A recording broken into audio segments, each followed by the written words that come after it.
Tu aimerais aller à la salle de sport, mais tu penses que ça te prendra des heures dans ton emploi du temps? Eh bien, tu te trompes. Je t'embarque dans cette semaine pour te montrer à quel point 1 heure de séance à la salle peut suffire pour construire un gros booty. Ah! On passe à la séance du 31 janvier à 11h, vous voyez. Séance leg. Ah là là, celle-là je l'ai adorée, je m'en rappelle très bien. Là j'ai fait que des PR, j'étais trop contente de moi. En plus je la trouve plutôt pas mal construite cette séance, mais là de toute façon vous allez le voir, il y a personne. Genre vraiment, il y a une meuf, elle est au téléphone en FaceTime d'ailleurs, je me rappelais plus, mais ça me fait beaucoup rire. Je vois très souvent des gens en FaceTime à la salle.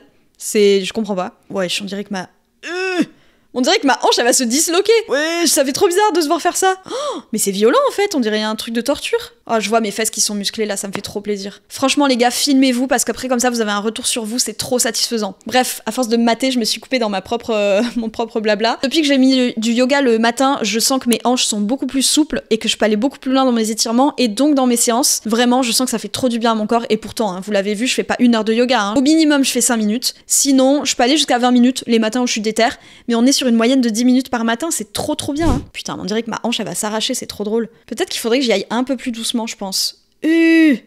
Ah, ça fait trop mal au cœur, vraiment, on dirait que je veux du mal à ma hanche. Tu m'étonnes que je suis échauffée après. Genoux, après j'ai pas des échauffements de ouf. Des fois je fais un peu plus, je fais des fentes de yoga où vraiment je vais dans toute l'amplitude de ma hanche et tout ça. 12 seconds later. Bah voilà, je le fais. Encore une fois, c'est vraiment au feeling. Il y a des jours où je sens qu'il n'y a pas besoin et où je sens que mes exos pourraient suffire en fait à chauffer mon corps. Et pareil, ça, je fais ça pour ma cheville aussi. Je vais d'avant en arrière, vraiment, je teste la flexibilité de ma cheville petit à petit pour pas me faire mal et pour les chauffer aussi. Oh, j'adore faire ça. Je trouve ça tellement satisfaisant d'ouvrir mon genou comme ça. J'ai l'impression d'être une gymnaste professionnelle super souple. Hop, et les deux côtés évidemment parce qu'on est content, on a 2 jambes. Ah ouais, là je me suis échauffée à fond, mais voilà. Vraiment typiquement ce que je fais comme échauffement. J'échauffe mes hanches et l'ouverture surtout dans toutes les directions. Avant, arrière, côté, machin. Et c'est parti, mon kiki! Là, je commence par du leg extension. Quand c'est mon premier exo de la séance, en général, je fais 4 à 5 séries parce que je commence vraiment par une série hyper light pour, voilà, chauffer mes muscles, pour capter l'énergie que j'ai sur ma séance et voir un petit peu comment on pourra augmenter les charges ou pas. Ah, pour les gens qui sont pas très grands comme moi, pas très haut sur pattes. Pour le leg extension, j'ai vu énormément de façons de l'exécuter sur Instagram et tout. Enfin, j'essaye de suivre des comptes, je vous les mettrai sur l'écran en recommandation dans la barre d'infos.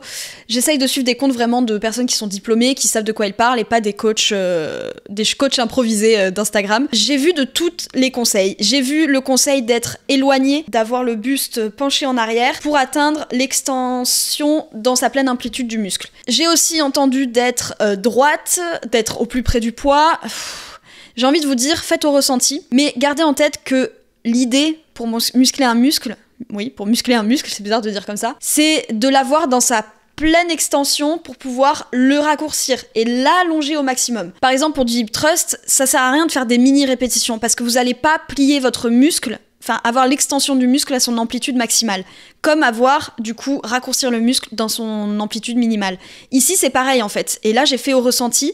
Au début je me mettais super près à la perpendiculaire, en fait mes hanches étaient à 90 degrés, mais ça devenait trop facile et je sentais que le poids était pas soulevé de la bonne façon, c'est-à-dire que je pouvais faire plus en étant mieux placée. Enfin, du coup, ça fait que je soulevais un peu moins, mais parce que ma position était meilleure pour mon corps.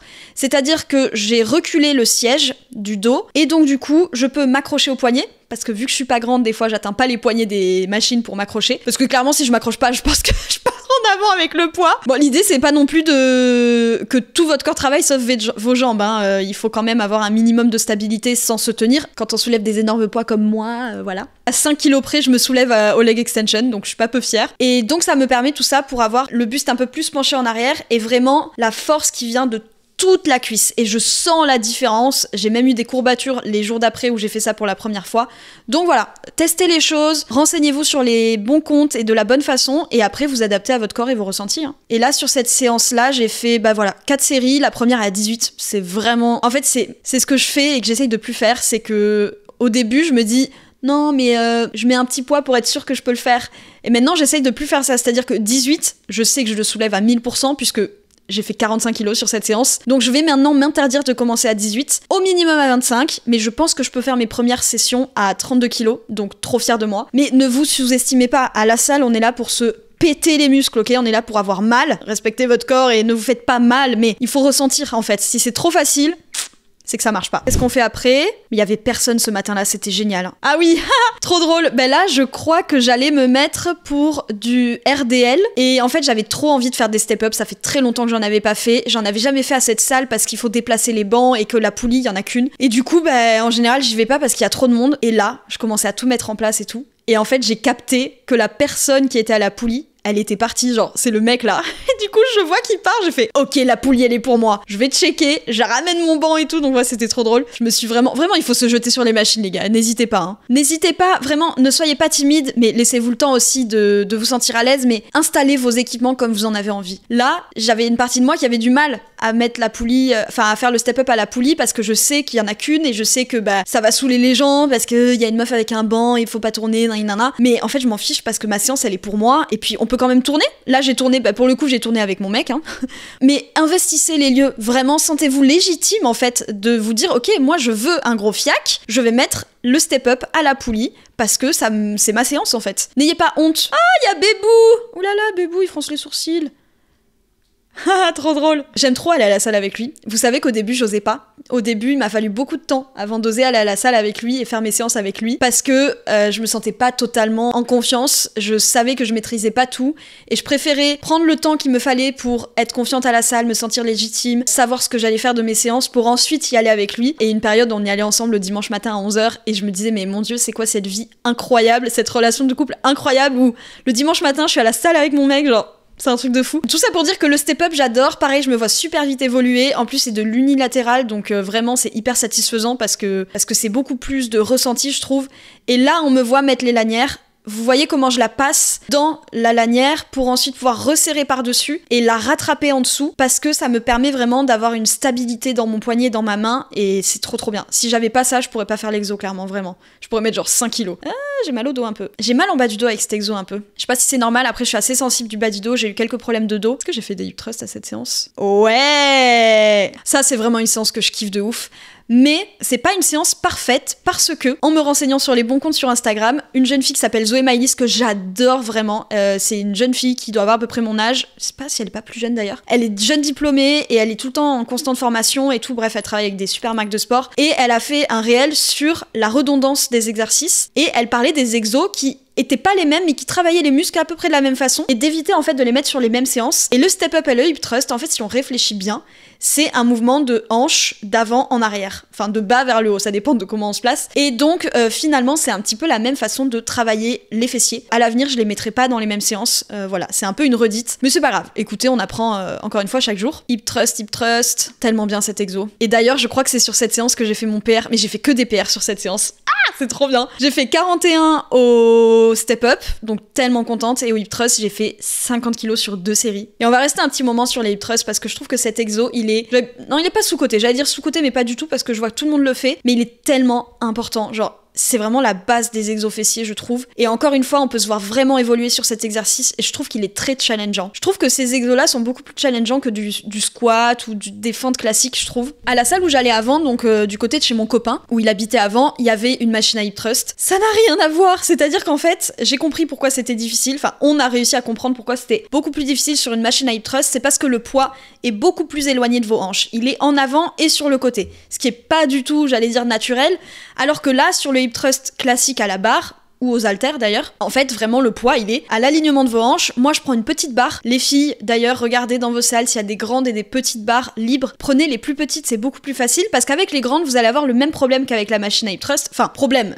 Finalement, si vous mettez super lourd sur la machine à hip thrust, c'est que bah c'est incroyable, tu vois. Mais par exemple, c'est moitié moins de poids. Hein. Moi, sur la machine à hip thrust, je pense que je mets difficilement 20 kilos. Là, j'en mets 50. Voilà, du qui tout double. Hein. Hip thrust égale tempo. Les amis, c'est ce que je disais dans la première vidéo de cette semaine, ça ne sert à rien de faire des mini-répétitions super rapidement. Pour faire grossir du muscle, il faut être sur les fibres musculaires courtes, mais c'est important de savoir que si vous voulez faire grossir vos muscles, c'est certains types de fibres qui vont être sollicités, c'est-à-dire que si vous voulez faire de la force, il faut rester entre 6 à 10 répétitions. Si vous passez au-delà de 10 répétitions, vous êtes plutôt sur de l'endurance. L'endurance va prendre beaucoup plus de temps pour faire grossir votre muscle. Oui, il va grossir, mais ça va prendre 1,5 fois plus de temps que si vous êtes vraiment sur des répétitions courtes et intenses. C'est-à-dire qu'on est sur 8 répétitions. Moi, je suis toujours à 8. Franchement, à partir du moment où je peux en faire 10, c'est que je me dis que le poids est pas assez lourd et c'est comme ça qu'il faut réfléchir. À partir de 6 répétitions, 5-6 répétitions, ça doit devenir vraiment dur et c'est là que ça travaille et c'est là qu'il faut continuer. Et le tempo aussi est très intéressant, comme je disais, vraiment sur le hip thrust, vous le voyez, je prends mon temps. On y va lentement, on contracte les fessiers en haut et sur la dernière répétition, je reste toujours le plus de secondes possible en haut, en contraction. Dieu sait que... Ouais, c'est pas mal, ouais. On prend bien le temps de se reposer entre chaque série. En général, je prends 3 minutes. Je vais le regarder en même temps que vous. On va compter combien de secondes je mets pour descendre et monter. Ça me tue parce qu'à chaque fois, je me vois choisir la bonne musique pour faire ma série de hip thrust. Je reste 3 secondes en haut et je mets 3 secondes pour descendre. C'est un tempo de pépitas, vraiment. Ah, j'ai mal là. Ouh là là. Ah ouais, mais j'ai mal, mais putain, qu'est-ce que je suis fière de moi. Et je tremble hein, sur la dernière rep, franchement, j'ai mis toute mon âme, hein. Mais je suis trop contente d'avoir réussi à passer les 50 kilos. Mais là, ça fait longtemps que j'ai pas fait du hip thrust, ça fait un petit moment que j'ai pas fait une séance jambes comme ça, donc je sais pas si je vais avoir les 50 kilos. On verra bien, je vous en parlerai sur Instagram. Mais bon, c'est pas grave, ça reviendra vite, hein. C'est normal, il faut être constant. Si on s'arrête un petit peu, on perd pas tout, évidemment. Mais ça flanche un petit peu. Je te remercie infiniment d'avoir regardé cette vidéo. J'espère que mes commentaires de commentatrice sportive avec moi-même vous a plu. Enfin, t'a plu, vous auront plu, bref, je sais plus à qui je parle. Ça fait 1 heure que je filme, j'en peux plus. J'ai plus de mots. N'hésitez pas à me dire si ce format vous aura plu, parce que c'est la première fois que je fais ça. C'est la première fois que je me filme autant à la salle sous ce format-là. Donc si ça vous a plu, ce sera avec plaisir que je pourrai le refaire. Je trouve ça intéressant d'avoir un retour sur soi quelques temps après, que ce soit sur les postures, sur l'organisation des séances. Entre-temps, j'ai appris des choses, comme je vous ai dit, donc je vais modifier certains trucs. Et puis de voir mon corps aussi, finalement. J'ai pas du tout de problème avec mon corps, je me kiffe en ce moment. Je suis dans un paradis avec moi-même, c'est génial. Mais voilà, d'avoir un retour sur soi aussi et de se voir évoluer. Si ça peut vous aider, si ça peut vous motiver à aller à la salle, si vous avez peur, si vous n'avez pas confiance en vous, vraiment, croyez-y. Et comme vous l'avez vu, personne ne se regarde, tout le monde est dans sa séance, c'est le lieu le plus safe place du monde à mon sens, vraiment. Mais écoutez-vous, faites les choses petit à petit, on va tous y arriver ensemble, j'en suis sûre. Suivez-moi sur Instagram, je vous parle pas mal de salles de sport justement et de petits conseils pour s'y adapter à votre rythme. Et je vous retrouve demain à 19h pour la suite de cette série à la salle de sport. Et si c'est pas demain, ce sera la semaine prochaine pour un nouveau format sur ma chaîne YouTube, toujours à 19h.